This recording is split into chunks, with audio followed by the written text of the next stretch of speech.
আবু বকর সিদ্দিক রাস্তা দিয়ে হাঁটতেন আর রাস্তার দুই পাশের ঘাসগুলাকে সম্বোধন করে বলতেন, হায়রে লাউ কুনতু ওয়ারাকান মিন হাদিস শাজার, লাউ কুনতু ওয়ারাকাস শাজার লা আকালুল বাহাইম। আমি যদি রাস্তার দুই পাশের গাছের কোনো পাতা হইতাম তাহলে চতুষ্পদ জন্তু, জানোয়ার, হাইওয়ানগুলা গাছের পাতা হিসাবে, ঘাস হিসাবে আমি আবু বকরকে খাইতো। আমি কাল কিয়ামতের দিন আল্লাহর সামনে হিসাবের কাঠগড়ায় দাঁড়াইতে হইতো না।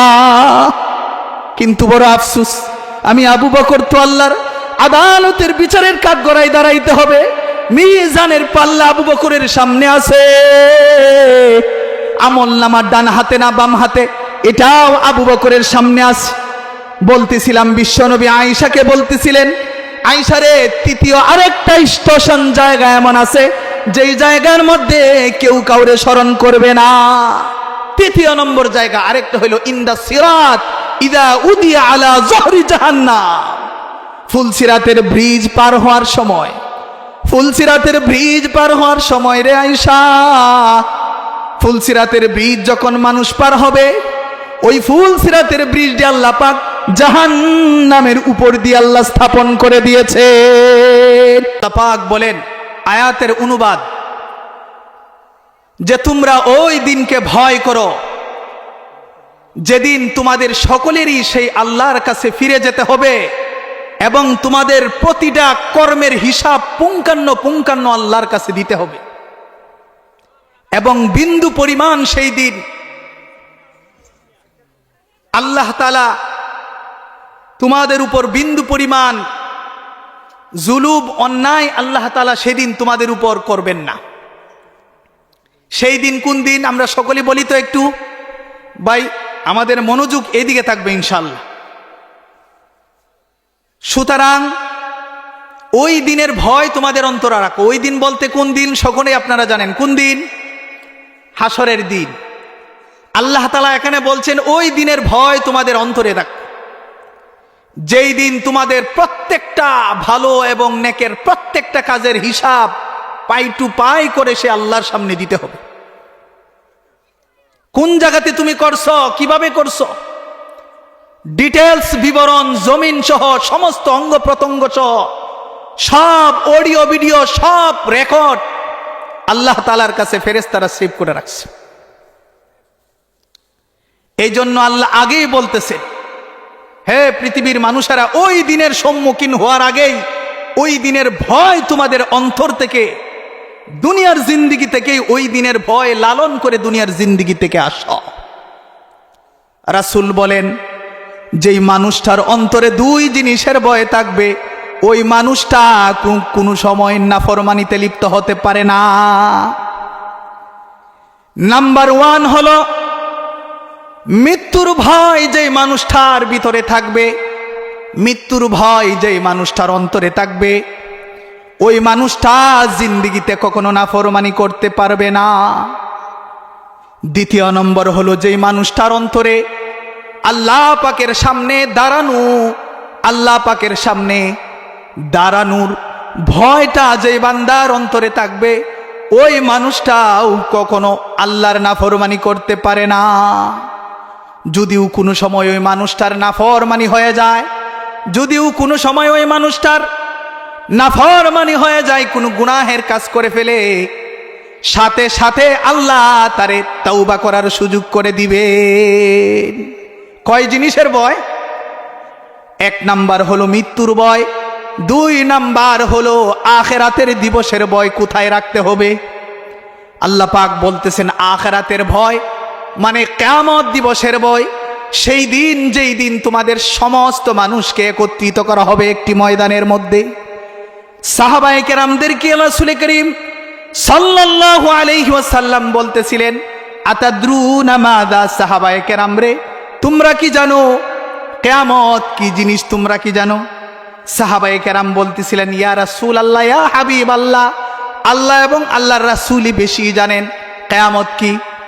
রাসূল করিম সাল্লাল্লাহু আলাইহি ওয়াসাল্লাম তখন বলতেছিলেন, কিয়ামত হলো এমন একটা দিনের নাম ইয়াজমাউন নাসুল আও ইয়াজমাউন নাসাল আউয়ালিনা ওয়াল আখিরিনা ফি সাঈদিন ওয়াহিদিন। কিয়ামত হলো এমন একটা দিনের নাম, কিয়ামত হলো এমন একটা দিনের নাম যেই দিন আল্লাহ পূর্ব থেকে নিয়ে শেষ পর্যন্ত, শুরু থেকে নিয়ে শেষ পর্যন্ত যত মানুষ পৃথিবীতে আসছে সমস্ত মানব জাতিকে আল্লাহ পাক একটা প্ল্যাটফর্মের মধ্যে একত্রিত করবে। এটার নাম হলো কিয়ামত। আজমাউল্লাহুন নাসাল আউয়ালিনা ওয়াল আখিরিন ফি সাঈদিন ওয়াহিদিন। একটা মাঠের ভিতরে আল্লাহ পূর্বের পরের সমস্ত মানুষদেরকে আল্লাহ একটা মাঠের মধ্যে আল্লাহ একত্রিত করবেন। কেমন অবস্থাটা হবে? আজকে কয়জন আছেন এখানে? 100 জন 150 জন মানুষ আছেন। বোঝা যাইতেছে না যে মাশাআল্লাহ প্যান্ডেল বড়া? চিন্তা করে দেখেন, বাবা আদম থেকে শুরু করে ইসরাফিল সিংহায় ফু দেওয়ার আগের দিন পর্যন্ত, ইসরাফিল সিংহায় ফু দেওয়ার আগ মুহূর্ত পর্যন্ত যত মাখলুকাত, যত মানুষ পৃথিবীর জিন্দেগিতে আসছে সমস্ত মানুষকে আল্লাহ পাক একদিনের মধ্যে একত্রিত করবেন। সুবহানাল্লাহ। এটার নাম হলো কিয়ামত। আল্লাহ রাসূল এরপরে বলেন, এরপরে আল্লাহ পাক রব্বুল আলামিন ওয়াতাদনুশ শামসু, এরপরে মানুষের হাসরের ময়দানে যখন মানুষ উপনীত হবে, সমস্ত মানুষগুলাকে যখন একত্রিত করা হবে, মানুষের মাথার কাছাকাছি আল্লাহ পাক সূর্যটাকে এনে দিবে। মাথার কাছাকাছি কেমনে? রাসূল করিম সাল্লাল্লাহু আলাইহি ওয়াসাল্লাম অন্য হাদিসের ভিতর বলেন, এক বিগত উপরে, অর্ধ হাত উপরে মানুষের মাথার উপরে সূর্যটা থাকবে। যেই সূর্য আজকে লক্ষ লক্ষ মাইল উপর থেকে আলো দিচ্ছে, তাপ দিচ্ছে, সেই সূর্যের তাপ এবং পাওয়ার আমরা সহ্য করতে পারি না, এসি রুম ব্যবহার করি, ঠিক কিনা বলেন? যেই সূর্যের তীব্রতা এবং প্রখরতা থেকে নিজেকে আত্মরক্ষা করার জন্য আমরা এসি রুম ইউজ করি, আমরা ফ্যান ব্যবহার করি, আমরা ঠান্ডা শীতল বাতাস ব্যবহার করি। মুসলমান ভাইরারে আমার, দিলের কান দিয়া কথাগুলো মনোযোগ দিয়া শুনবেন। যেই দিন আমার আপনার পৃথিবীর শুরু থেকে নিয়ে শেষ পর্যন্ত সমস্ত মানুষরা একটা মাঠের মধ্যে একত্রিত হয়ে যাবে, আল্লাহ পাক সূর্যটা মানুষের মাথার আধাত উপরে এনে দিবেন। যেই সূর্যটা মাথার আধাত উপরে আনার কারণে, সেই সূর্যের প্রখরতা এবং তীব্রতা প্রচণ্ডতার কারণে নিচের হাসরের মাটির জমিনটা সূর্যের প্রখরতা এবং তীব্রতার কারণে তামার রূপ ধারণ করবে। সেই জমিনটার মাটির থাকবে না। সূর্যের আলো, সূর্যের পাওয়ার, শক্তি, তীব্রতা, প্রচন্ড গরমের কারণে এই মাটিটা তামা হয়ে যাবে। দেখবেন ব্রিক ফিল্টে, ইটখলার মধ্যে দেখবেন মাটি আছে, এই মাটির আগুন দিয়ে ফুটতে ফুটতে ফুটতে তখন সেটার মাটি থাকে না, মাটি থেকে সেটা পাথরের মতো হয়ে যায়। পাথরটা পুড়তে পুড়তে একসময় জামা, কালো কুচকুচে জামার মতো হয়ে যায়, পাথরের চেয়ে আরো শক্তিশালী মাটিতে সেটা পরিণত হয়, ঠিক কিনা বলে? মুসলমান ভাইরারে আমার, সেই কিয়ামতের দিন, ময়দানে মাহশরে কিয়ামতের দিন, মানুষের মাথার আধাত উপরে যখন সূর্যটা থাকবে, হাসরবাসী যখন সমস্ত মানুষ একত্রিত হবে একটি মাঠের মধ্যে, সমস্ত মানুষের মাথার মগজগুলা বাতের ফ্যানের মতো টকবক করতে থাকবে। আল্লাহ আমাদেরকে হেফাজত করুন। এই দিক দিয়া, একদিক দিয়া মানুষের প্রচন্ড গরম, অন্য দিক দিয়া রাসূল করিম সাল্লাল্লাহু আলাইহি ওয়াসাল্লাম বলেন, মানুষের দুনিয়ার জিন্দেগির পাপ পরিমাণ ঘামের মধ্যে সে ডুবন্ত অবস্থায় থাকবে হাসরের ময়দানে। যে পরিমাণ দুনিয়ার জিন্দেগিতে, যেই পরিমাণ দুনিয়ার জিন্দেগিতে সে গুনাহ করছে, সেই পরিমাণ ঘামের মধ্যে হাসরের ময়দানে সে লিপ্ত হয়ে যাবে। কোন মানুষ দুনিয়ার জিন্দেগিতে হাঁটু পরিমাণ, কোন মানুষ হাসরের ময়দানে হাঁটু পরিমাণ ঘামের মধ্যে, হাঁটু পরিমাণ ঘামের সম্মুখীন হয়ে যাবে। কোন মানুষ এই পরিমাণ গুনাহ করবে, গুনাহ করতে করতে এত পরিমাণ ঘাম হয়ে যাবে, নাক পর্যন্ত তার ঘাম জমা হয়ে যাবে। এইরকম প্রত্যেকটা মানুষের পাপ পরিমাণ শাস্তি হাসরের ময়দানের মধ্যে দাঁড়ায় দাঁড়ায় সেই বুক করতে থাকবে। মানুষগুলো অস্থিরতা বিরাজ করতে থাকবে, পেরেশান হয়ে যাবে, বেচাইন হয়ে যাবে। ক্বালান নাসু বা'দুহুম লিবাদিন, একজন আরেকজনকে বলতে থাকবে, হাই রে আমাদের গন্তব্যস্থল কোথায়? বুখারী মুসলিমের হাদিস, আমাদের গন্তব্যস্থল কোথায়? একজন আরেকজনকে বলতে থাকবে।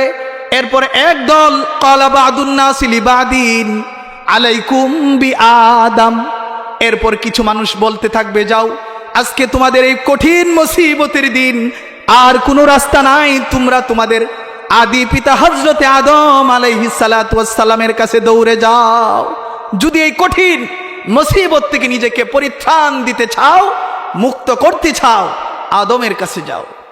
ফায়াতুনা ইলা আদম, সমস্ত হাসরবাসীরা ঝাঁকে ঝাঁকে দলে দলে হযরতে আদম আলাইহিস সালাতু ওয়াস সালামের কাছে চলে যাবে। যায় বলবে, আনতা আবুল বাশার, যে আপনি হলেন সমস্ত মানুষের পিতা, আপনি হলেন সমস্ত মানুষের পিতা।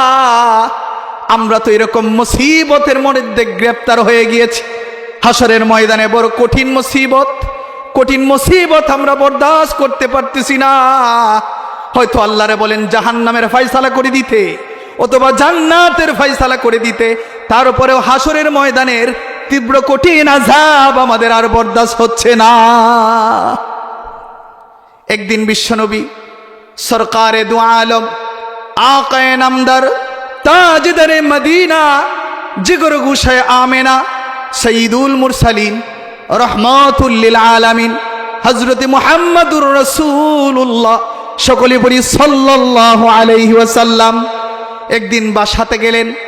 যায় দেখলেন হযরতে আয়েশাতু সিদ্দিকা রাদিয়াল্লাহু তাআলা আনহা কাঁদতেছেন। কে কাঁদতেছেন? কেমন মানুষ আয়েশাতু সিদ্দিকা, এটা পরে বলবো। কাঁদতেছেন আম্মাজান আয়েশাতু সিদ্দিকা রাদিয়াল্লাহু তাআলা আনহা, চোখে পানি, কাঁদতেছেন। আল্লাহ রাসূল বলেন, আয়েশা কেন তুমি কাঁদতেছো? মা ইউবকিকি, আয়েশা কোন জিনিস তোমারে কাঁদায়? আয়েশা রাদিয়াল্লাহু তাআলা আনহা বলেন, ইয়া রাসূলুল্লাহ, ইয়া হাবিবাল্লাহ, আন্নাহা যাকারতুন নারা, আমি জাহান্নামের আলোচনা করতেছিলাম, জাহান্নামের আলোচনার কথা আমার মনে পড়ে গেছে। হাসরের ময়দানের অবস্থাগুলো আমার চোখের সামনে আইসা গেছে, যার কারণে আমি নিজের চোখের পানিকে কন্ট্রোল করে রাখতে পারি নাই। ফাবাকাইতু, এই জন্য আমি কাঁদতেছি।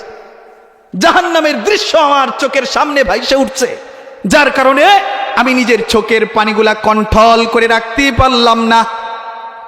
আল্লাহ রাসূল হযরতে আম্মাজান আয়েশাতু সিদ্দিকা রাদিয়াল্লাহু তাআলা আনহাকে সান্ত্বনা দিলেন। আম্মাজান আয়েশাতু সিদ্দিকা রাদিয়াল্লাহু তাআলা আনহা বলেন, ইয়া রাসূলুল্লাহ, ইয়া হাবিবাল্লাহ, আপনার কাছে আমার একটা প্রশ্ন, এই কঠিন মুসিবতের দিন, যেই দিন মানুষের মাথার আঘাত উপরে সূর্যটা চলে আসবে, সূর্যের প্রখরতার কারণে মাটির জমিনটা তামার রূপ ধারণ করবে, সমস্ত হাসরবাসীরা এমন অবস্থায় হবে একজন আর একজন কেউ চিনবে না। ইয়া রাসূলুল্লাহ, ইয়া হাবিবাল্লাহ, হাল ইয়াযকুরুনা আহলিকুম ইয়াউমাল কিয়ামাহ, আপনার কাছে আমার একটা প্রশ্ন হলো, সেই কঠিন মুসিবতের দিন কি আপনার ফ্যামিলির মেম্বারদের কি আপনি স্মরণ করবেন নাকি ভুলে যাবে? কেমন প্রশ্ন করছে? কে প্রশ্ন করছে?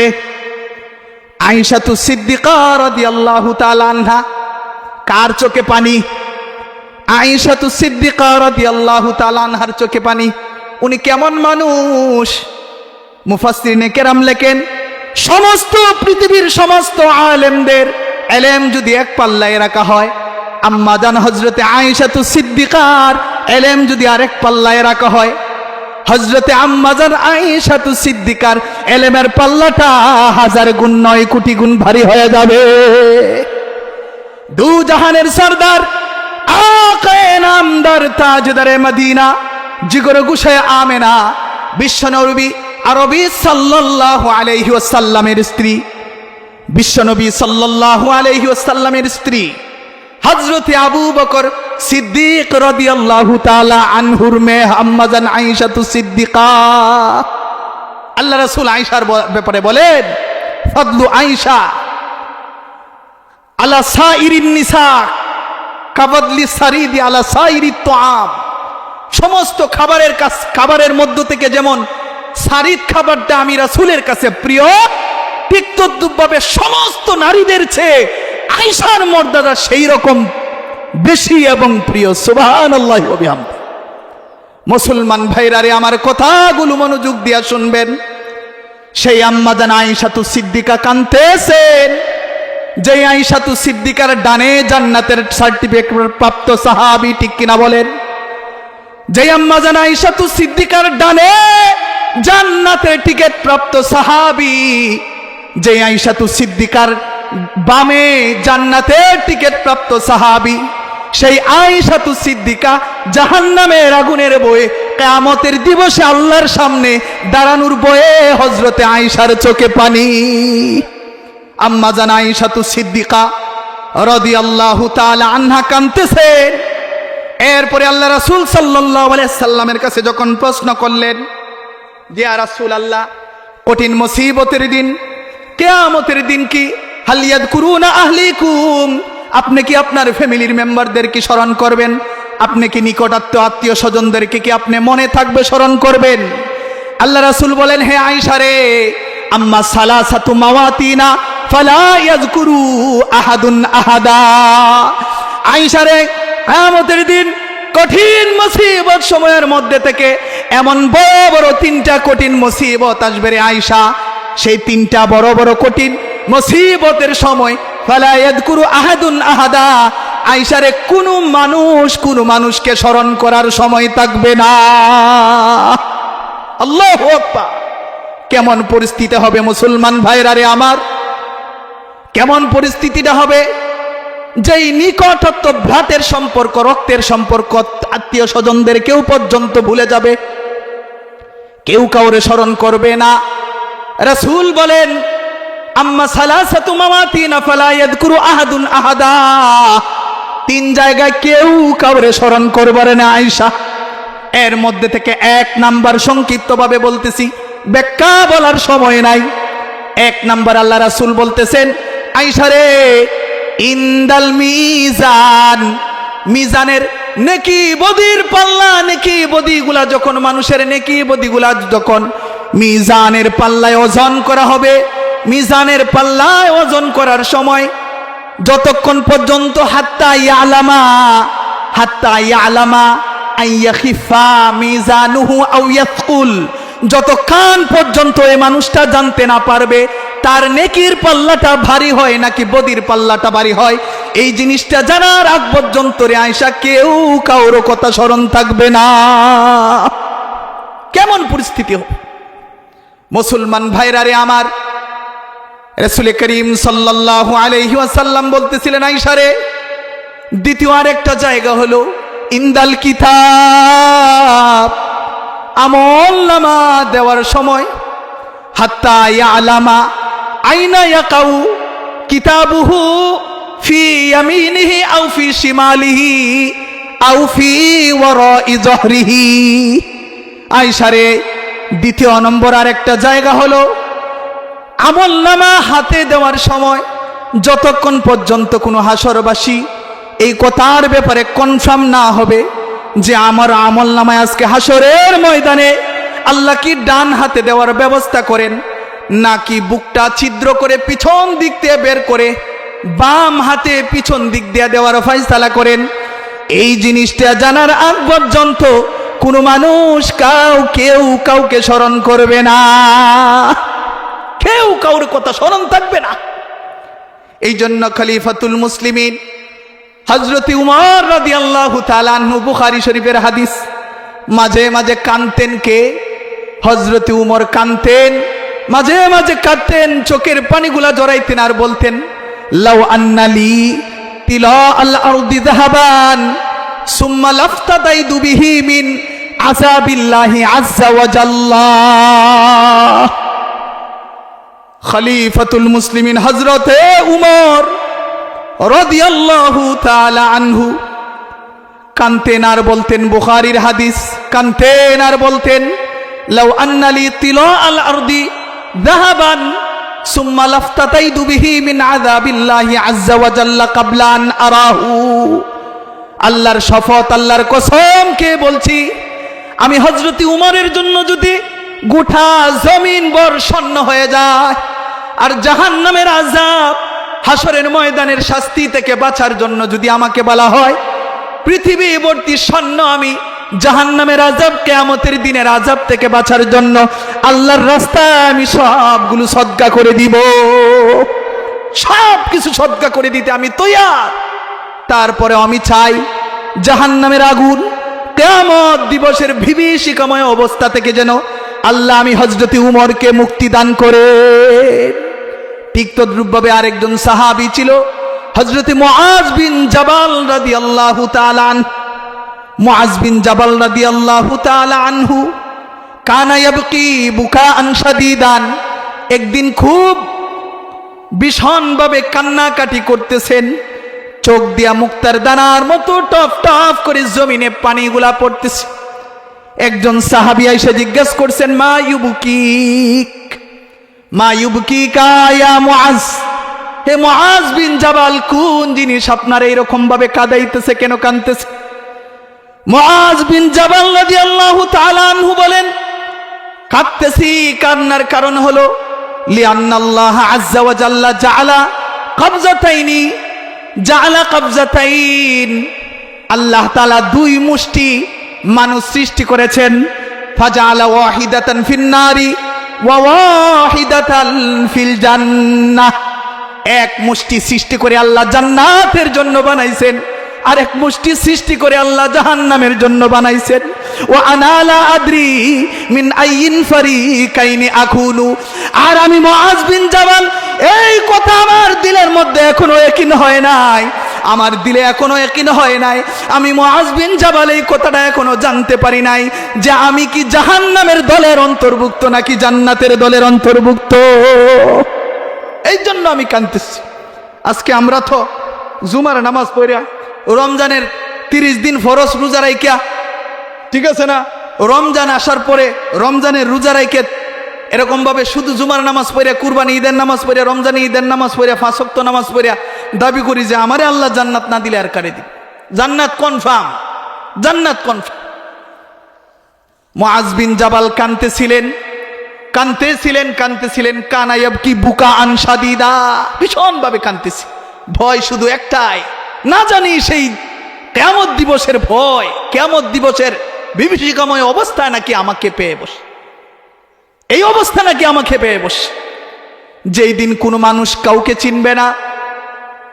আব্দুল্লাহ ইবনে আব্বাস রাদিয়াল্লাহু তাআলা আনহু বলেন, আব্দুল্লাহ ইবনে আব্বাস রাদিয়াল্লাহু তাআলা আনহু বলেন, যেই সময় মিজানের পাল্লায় মানুষের নেকি বদিগুলাকে ওজন করা হবে, ওজন করার সময় এমন হবে একটা মানুষের একটা নেকির কারণে তার নেকির পাল্লাটা ভারী হয়ে যাবে। আব্দুল্লাহ ইবনে আব্বাস রাদিয়াল্লাহু তাআলা আনহু বলেন, একটি নেকির কারণ, তার নেকির পাল্লাটা ভারী হওয়ার কারণে, একটি নেকির কারণে আল্লাহ তারে জান্নাতের মেহমান বানায় দিবেন, আর একটি গুনাহ বেশি হওয়ার কারণে তার বদির পাল্লাটা ভারী হয়ে যাবে, গুনার পাল্লাটা ঝুঁকে যাবে। একটি গুনাহ বেশি হওয়ার কারণে আল্লাহ তারে জাহান্নামের ফয়সালা করে দিবেন। এই জন্য আব্দুল্লাহ ইবনে আব্বাস রাদিয়াল্লাহু তাআলা আনহু কি বলতেন যে সাবধান, নেকি অর্জন করো, হাসরের ময়দানে সরিষার দানা পরিমাণ একটি নেকির কারণে মানুষের জান্নাতের ফয়সালা হবে, সরিষার দানা পরিমাণ একটি গুনাহ বেশি হওয়ার কারণে জাহান্নামের ফয়সালা হবে। আল্লাহ আমাদেরকে হেফাজত করো। খলিফাতুল মুসলিমিন হযরত আবু বকর সিদ্দিক রাদিয়াল্লাহু তাআলা আনহু এই হাদিস শোনার পর কাঁদতেন, আর আকাশের দিকে তাকায়া তাকায়া পাখিদেরকে লক্ষ্য করে বলতেন, তুবা লিতুয়ুর, হে আসমানের পাখিরা, ও জঙ্গলের পাখিরা, তোরা কতই না বড় সৌভাগ্যবান। আল্লাহ তোদেরকে কেমন লাইফ আর জিন্দেগি দিয়েছে, তোদের জিন্দেগির শুরুটা গাছের উপরে, তোদের রিজিকও আল্লাহ রাখছে গাছের ভিতর, তোদের মৃত্যুটাও হয়ে যায় গাছের মধ্যে, তোর কোনো হিসাব নাই। ওয়ালা হিসাব ওয়ালা হিসাবা ওয়ালা সুআলা ওয়ালা জুয়াবা, তোর কোনো সুয়াল নাই, তোর কোনো হিসাব নাই, তোর কোনো নিখাস নাই, তোর কোনো কিচ্ছু নাই, হাবা আম্মাংসুরা, ধুলিসাৎ হয়ে যাবে। কিন্তু বড় আক্ষেপ আর আফসোসের বিষয়, আমি আবু বকর বিচারের কাঠগড়ায় দাঁড়ায় যাইতে হবে।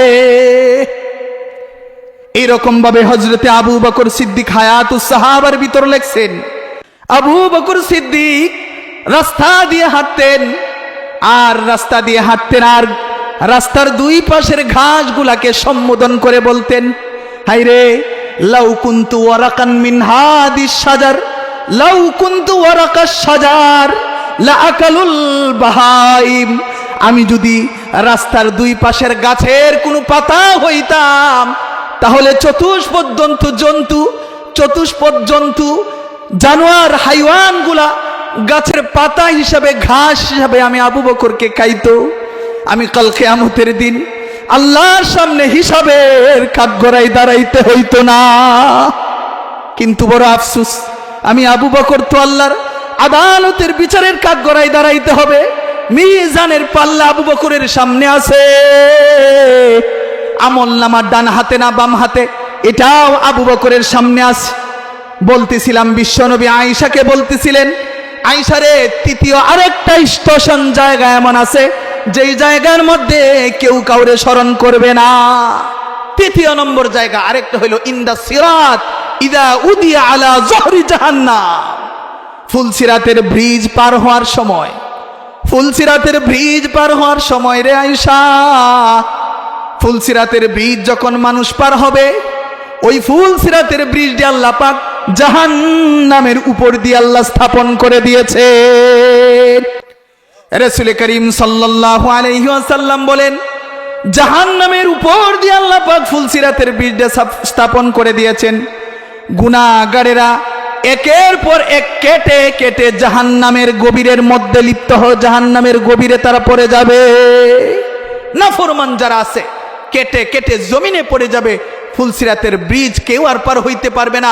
প্রত্যেকটা মানুষ তাদের নেকি অনুযায়ী ফুলসিরাতের ব্রিজের সামনের দিকে যাইতে পারবে। কেউ 10 কদম সামনে যাবে, যায়া গুনার কারণে কেটে কেটে জাহান্নামের মধ্যে পতিত হয়ে যাবে। কেউ 2 কদম সামনে যায় পড়ে যাবে, কেউ অর্ধেক পার হবে তারপরে যাবে, কেউ 1 কদম বাকি ছিল। ফুলসিরাতের ব্রিজ পার হওয়ার নেকির মেয়াদ শেষ হয়ে গেছে, নেকি শেষ হয়ে গিয়েছে, যার কারণে 1 কদম বাকি থাকা অবস্থাও সে জাহান্নামের মধ্যে পতিত হয়ে যাবে। চিন্তা করে দেখছে কেমন অবস্থা। রাসূল বলেন, এই ফুলসিরাতের ব্রিজ পার হওয়ার সময় রে আয়েশা, কেউ কারো কথা স্মরণ থাকবে না, সবাই সবাইকে ভুলে যাবে। যদিও আপনজন হোক, যদিও ছেলে হোক, মেয়ে হোক, দুনিয়ার যত বড় আত্মীয় স্বজন, যত বড় কাছের কলিজার মানুষই হোক না। চিন্তা করে দেখেন, যেই মা যেই বাবা একটা সন্তানের জন্য নিজের জান পর্যন্ত বিলীন করে দেয়, সেই বাবার কথাও সেই সন্তানে কাল কিয়ামতের দিন হাসরের ময়দানে স্মরণ থাকবে না। হযরতে আনাস বিন মালিক থেকে হাদিস বর্ণিত, হযরতে আনাস বিন মালিক রাদিয়াল্লাহু তাআলা আনহু থেকে হাদিস বর্ণিত। আনাস বিন মালিক রাদিয়াল্লাহু তাআলা আনহু বলেন, হাসরের ময়দানে একজন বাবা উপস্থিত হবে। বাবা উপস্থিত হয়ে সন্তানের কাছে যাবে, যা বলবে, বাবা হে, আমি তোমার দুনিয়ার জন্মদাতা পিতা, তুমি কি আমাকে চিনছো নাকি? তো হাদিসের ব্যাখ্যা আসছে, সে বলবে, হ্যাঁ, আপনি তো আমার জন্মদাতা পিতা। এরপরে সে বলবে, বাবারে, আজকে কঠিন মুসিবতের দিন, কিয়ামতের দিন, আমি বড় কঠিন পরিস্থিতির সম্মুখীন হয়ে গিয়েছি। কিছু নেকির প্রয়োজন, জানি না আমার 3টা ঘাটি সামনে আসতেছে, জানি না কি পরিস্থিতি হয়, কয়েকটা নেকি দেয়া তুমি আমারে সাহায্য করো। সন্তান বলবে, বাবা, আপনার অন্তরের ভিতর, আপনার দিলের ভিতর যে জিনিসটা কাজ করতেছে, আমার অন্তরের ভিতরেও সেই জিনিসটা কাজ করতেছে। আপনি যেমন ভাবতেছেন একটা নেকি যদি কম হয় জাহান্নামের ফয়সালা, আমিও তো এরকম ভাবতেছি একটা নেকি যদি কম হয় আমারও তো জাহান্নামের ফয়সালা হবে। বাবা, আমি আজকে কঠিন মুসিবতের দিন, আমি আপনাকে নেকি দিয়া সাহায্য করতে পারবো। কেমন ভয়ানক পরিস্থিতিটা! এটা কি করোনার সময় যে পরিস্থিতি ছিল এরকম হবে? যে করোনার সময় আপনারা পেপার পত্রিকা নিউজে আপনারা দেখছেন অসংখ্য মানুষ, স্ত্রী মারা গেছে, স্বামী লাশটাকে দাফন করার জন্য হাসপাতালেই যায় না। সন্তান মারা গেছে, গ্লাসের ভিতরে রইছে, গ্লাস থেকে বের করে নাই, ফোন করছে সন্তান মারা গেছে, আপনি নেয়া বাড়িতে দাফন করেন, বলতেছে না আপনারা ব্যবস্থা করেন, আমরা সেখানে আর যাব না। দুনিয়ার সামান্য করুণার কারণে যদি মানুষ, দুনিয়ার সামান্য করুণার সামনে যদি মানুষ নিজের নিকটত্ব আত্মীয় স্বজনদেরকে ভুলে যেতে পারে, স্ত্রী স্বামীকে ভুলে যেতে পারে, বাবা সন্তানরে ভুলে যেতে পারে, কাল কিয়ামতের দিন, কঠিন মুসিবতের দিন মানুষ কেমনে আপনজনকে স্মরণ করবে? একটু চিন্তা করে দেখ কি পরিস্থিতি হবে। এই জন্য রাসূল করিম সাল্লাল্লাহু আলাইহি ওয়াসাল্লাম বলেন, ইয়াউমা ইযিন ইয়াসতুরুন নাসু আশতাতা, সেই দিন মানুষ বিভিন্ন দলে বিভক্ত হয়ে যাবে, এমন বিভিন্ন দলে বিভক্ত হয়ে যাবে। রাসূল করিম সাল্লাল্লাহু আলাইহি ওয়াসাল্লাম বলেন যে কাল কিয়ামতের দিন ময়দানে মাহশরে সমস্ত পৃথিবীর মানুষকে আল্লাহ পাক চারটা ভাগে ভাগ করবেন। এক শ্রেণীকে আল্লাহ পাক হাসরের ময়দানে, এক শ্রেণীকে হাসরের ময়দানে বিনা হিসাবে আল্লাহ তাদেরকে জান্নাত দান করবেন। সুবহানাল্লাহ। মানুষকে আল্লাহ পাক বিনা হিসাবে জাহান্নামে দাখিল করায় দিবেন। নাউজুবিল্লাহ। আরেক শ্রেণীর মানুষ হবে যাদের হিসাব নিবেন, আল্লাহ হিসাবটা সহজ করে নিবেন, হিসাবটা সহজ করে নিয়ে এদেরকেও আল্লাহ জান্নাত দিয়ে দিবেন। সুবহানাল্লাহ। চতুর্থ আরেক শ্রেণীর মানুষ থাকবে যাদের হিসাব নেওয়া হবে কঠিনভাবে, যাদের থেকে কঠিনভাবে হিসাব নেওয়া হবে, এরা কখনো সামনের দিকে যাইতে পারবে না, এরাও হিসাব দিতে দিয়ে ক্লান্ত হয়ে জাহান্নামের আগুনের মধ্যে পড়ে যাবে। নাউজুবিল্লাহ। কারা বিনা হিসাবে কাল কিয়ামতের দিন? আমরা যদি অল্প সময় ধৈর্য ধারণ করে আমরা কিছু শুনতে পারি, তাহলে আমরা বুঝতে পারবো আজকে আমরা এখানে যারা আছি, আমি অথবা আপনারা কোন শ্রেণীর অন্তর্ভুক্ত। এক শ্রেণী তো আল্লাহ তাআলা বিনা হিসাবে, এক শ্রেণীর আল্লাহ কি করে দিবেন? বিগাইরি হিসাব, হিসাব ছাড়া, সুয়াল ছাড়া, জবাব ছাড়া, কোনো কিচ্ছু ছাড়াই আল্লাহ তাআলা বিগাইরি হিসাব আল্লাহ তাআলা এদেরকে জান্নাতের মেহমান বানায় দিবে। আল্লাহ রাসূল সাল্লাল্লাহু আলাইহি ওয়াসাল্লাম বলেন, ইয়াদখুলু উম্মতি আল জান্নাতা, ইয়াদখুলু উম্মতি আল জান্নাতা ৭০ আলফান বিগাইরি হিসাব। আল্লাহ তাআলা আমাকে বলছেন, হে নবী, আপনার উম্মতের মধ্যে থেকে ৭০,০০০ উম্মতকে আমি বিনা হিসাবে জান্নাত দিয়ে দিব। সুবহানাল্লাহ। এরপরে আমি আল্লাহর কাছে আরো দরখাস্ত করছি, আল্লাহ আমার উম্মত বড় কমজোর এবং দুর্বল, আমার উম্মতের মধ্যে বিনা হিসাবে জান্নাতে যাওয়ার সংখ্যাটা আপনি আর একটু বাড়ায়া দেন। দয়ার নবী, মায়ার নবী, বিশ্ব নবী আল্লাহর কাছে প্রশ্ন করার পর আল্লাহ বিশ্ব নবীর দোয়াকে মঞ্জুর করলেন, কবুল করলেন। নবী, আপনি যে আপনার ৭০,০০০ উম্মতকে, আমি ৭০,০০০ উম্মতকে বিনা হিসাবে জান্নাত দিব, ৭০,০০০-এর সাথে সাথে, প্রতি হাজারের সাথে সাথে আরো ৭০,০০০ যোগ করেন, ৭০,০০০-এর সাথে আরো ৭০,০০০ পূরণ, ৭০,০০০ পূরণ ৭০,০০০, ৪৯০ কোটি মানুষকে বিনা হিসাবে, আপনার উম্মতকে বিনা হিসাবে জান্নাতের মেহমান আমি আল্লাহ তাআলা বানায় দিব। বিনা হিসাবে আপনার উম্মতের মধ্যে থেকে বিনা হিসাবে এরা জান্নাতে চলে যাবে। এখন তারা কারা? এক নম্বরে আসবে আল আম্বিয়া, সমস্ত নবীগণ। সুবহানাল্লাহ। এদের পরিস্থিতিটা কেমন হবে? এদের আমুল্লামার পরিস্থিতিটা আল্লাহ রাসূল বলতেছেন, এরা হলো এই শ্রেণীর মানুষ যাদেরকে আল্লাহ বিনা হিসাবে জান্নাত দিয়া দিবেন। এদের আমলনামাটা কেমন হবে? রাসূল বলেন, এরা যখন আল্লাহর সামনে হাসরের ময়দানে উপস্থিত হবে, আল্লাহ তাকায় দেখবেন এদের আমলনামার মধ্যে, এদের আমলনামার মধ্যে একটা গুনাহের দাগ পর্যন্ত নাই, একটা গুনাহের দাগ নাই। এমন আমলনামা নিয়ে তারা উঠবে। তারা কোনো মানুষ আছে এরকম যে তার আমলনামায় একটা গুনাহের দাগ নাই? আছে নাকি? নবীরা ছাড়া, যেহেতু নবীরা মাসুম, নবীরা ছাড়া এমন কোনো মানুষ আছে যে তার আমলনামায় একটা দাগ নাই, একটা সগীরা গুনাহ নাই, একটা কবিরা গুনাহ নাই? আছে কোনো মানুষ? এমন মুফির, এমন কোনো কুতুব, এমন কোনো গাউস, এমন কোনো আউলিয়া আছে নাকি? কেউ নাই। তো এক নাম্বার, তারা নবীদেরকে আল্লাহ বিনা হিসেবে জান্নাত দিয়ে দিবেন। এরপরে দেখেন, ইচ্ছা করলে আমরাও প্রথম শ্রেণীর অন্তর্ভুক্ত হতে পারি। সুবহানাল্লাহি ওয়া বিহামদি। কেমনে? আল্লাহ রাসূল বলেন, আল্লাহ রাসূল বলেন, হাসরের ময়দানে এই শ্রেণীর মানুষগুলা যখন উঠবে, তখন দেখতে পাবে আল্লাহ পাক দেখবেন এদের আমলনামায় গুনাহের একটা দাগ পর্যন্ত নাই। এরপরে আল্লাহ রাসূল বলেন আমার উম্মতের মধ্যে থেকে অনেক উম্মত এমন থাকবে গুনাহ করছে, গুনাহ করে করে আল্লাহর কাছে তওবার হাতগুলো উঠিয়ে দিয়েছে, গুনাহ করছে তওবা করছে, এমন অবস্থা হয়ে গেছে গুনাহ করছে তওবা করছে, গুনাহ করার সাথে সাথে তওবা করে নিছে, এমন অবস্থায় তওবা অবস্থায় তার মৃত্যু হয়ে গেছে, পরিপূর্ণভাবে সে আল্লাহর কাছে তওবা করছে। রাসূল বলছেন আত্তাইবু মিনাজ যামবি কামাল্লা যামবালা, তওবা গুনাহ থেকে তওবা করনেওয়ালা ব্যক্তি এমন যেমন তার আমলনামায় একটা গুনাহও নাই। রাসূল বলেন আমার কোন উম্মত যদি গুনাহ করে তাওবায়ে নাসুহা করতে পারে, পরিপূর্ণ তওবা আল্লাহর কাছে করতে পারে, আল্লাহ পাক তার জিন্দেগীর তামাম গুনাহগুলি মাফ করে তারে আম্বিয়া কেরামের মতো মাহফুজ আর নিষ্পাপ বানায় আল্লাহ তাআলা তারে কবরে ঢুকায়া দিবে। মৃত্যুর আগে যদি কোনো মানুষ তওবায়ে নাসুহা করতে পারে তাহলে ওই মানুষটার আমলনামায় কি কোনো গুনাহ থাকবে? আত্তাইবু মিনাজ যাম কামাল্লা যামবালা, গুনাহ থেকে কাটিয়ে দিলে তওবা করনেওয়ালা ব্যক্তি এমন যেমন জিন্দেগিতেও তার আমলনামায় কোনো গুনাহ ছিল না। রাসূল বলেন আমার এই সমস্ত উম্মতরা যখন কাল কিয়ামতের দিন আল্লাহর হাসরের ময়দানে একত্রিত হবে, আল্লাহ এদের আমলনামাগুলো তাকায়া তাকায়া দেখবেন আম্বিয়া কেরামের মতো এই সমস্ত মানুষদের আমলনামার মধ্যে একটা কালো দাগও নাই। সুবহানাল্লাহ। আল্লাহ বলবেন আম্বিয়া কেরামদের মতো এদেরকেও এই সমস্ত উম্মতদেরকেও আল্লাহ বিনা হিসাবে জান্নাতের মেহমান বানায় দিবে, বিনা হিসাবে আল্লাহ এদেরকে জান্নাতের মেহমান। তা আমাদের প্রথম শ্রেণীর অন্তর্ভুক্ত হওয়ার অপশন আমাদের আছে না নাই?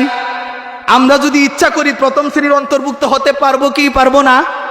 আল্লাহ আমাদেরকে প্রথম শ্রেণীর অন্তর্ভুক্ত হওয়ার তৌফিক দান করুক। এবার আসুন বিনা হিসাবে যাদেরকে জাহান্নাম, তারা কারা?